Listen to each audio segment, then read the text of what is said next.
Praise the lord అండి. ఈరోజు మన జీవితాన్ని మార్చే ఒక చిన్న సంఘటన గురించి మాట్లాడుకుందాం. ఒక సహోదరి రద్దీగా ఉన్న బస్ ఎక్కి మౌనంగా కూర్చున్న ఒక వ్యక్తి పక్కన సీటు దొరకడంతో అక్కడ కూర్చుంది. ఆమె కూర్చునేటప్పుడు ప్రమాదవశాత్తు ఆమె చేతిలో ఉన్న బరువైన బ్యాగు ఆ వ్యక్తికి గట్టిగా తగిలింది. ఆ దెబ్బకు ఆయనకు నొప్పి కలిగినా ఏమీ మాట్లాడకుండా చిరునవ్వుతో గమ్మున ఉండిపోయాడు. ఆయన ఓర్పును చూసి ఆశ్చర్యపోయిన ఆ సహోదరి, అన్న, నా బ్యాగ్ మీకంత గట్టిగా తగిలింది కదా, మీరెందుకేమీ అనలేదు, కోప్పడలేదు అని అడిగింది. అప్పుడు ఆ వ్యక్తి ప్రశాంతంగా ఇలా సమాధానమిచ్చాడు. అమ్మా, నా ప్రయాణం చాలా చిన్నది, వచ్చే స్టాప్లోనే నేను దిగిపోతున్నాను. ఇంత చిన్న ప్రయాణంలో గొడవలు కోపాలు ఎందుకు? అనవసరంగా నా సమాధానాన్ని ఎందుకు పోగొట్టుకోవాలి? ఆ మాటలు వినగానే ఆ సహోదరి హృదయంలో దేవుని మాటలు మిదిలాయి. నిజమే కదా, మన ప్రయాణం చాలా చిన్నదే. ప్రియమైన దేవుని బిడ్డలారా, ఈ చిన్న కథ మన ఆత్మీయ జీవితానికి ఒక పెద్ద పాఠం. బైబిల్ గ్రంథంలో యాకోబు పత్రిక 4:14లో దేవుని వాక్యం సెలవిస్తుంది. ఆవిరి వంటి వారే గదా, అది కాసేపు కనబడి అంతలో మాయమైపోవును.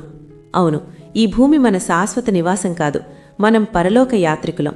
మన గమ్యం యేసయ్య పాదాల చెంత. దేవుడు మనకిచ్చిన ఈ కొద్దిపాటి జీవితకాలంలో చిన్న చిన్న విషయాలకే పగలు ద్వేషాలతో మన హృదయాలను నింపుకుంటున్నాం, క్షమించలేకపోతున్నాం. క్రీస్తు మనల్ని ఎంతగా ప్రేమించి మన పాపాలను క్షమించారో మనం కూడా ఇతరులను అలాగే క్షమించాలి కదా. ఎవరైనా మిమ్మల్ని బాధపెట్టారా? యేసయ్యను గుర్తు చేసుకుని క్షమించండి. ఎవరైనా అవమానించారా? సిలువలో యేసయ్య చూపిన ఓర్పును గుర్తు చేసుకోండి. మన ప్రయాణం చాలా చిన్నది. ఎప్పుడు ప్రభువు పిలుపు వస్తుందో ఎవరికీ తెలియదు. అందుకే ఉన్నంతకాలం క్రీస్తు ప్రేమను పంచుదాం, సమాధానంగా ఉందాం.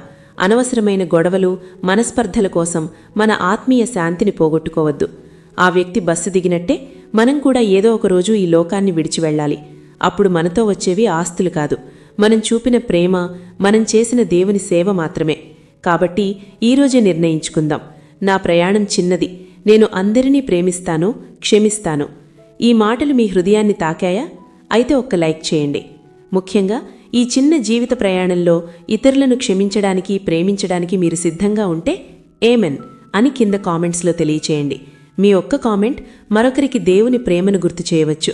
దేవుడు మిమ్మల్ని నిండుగా ఆశీర్వదించునుగాక. ఆమెన్.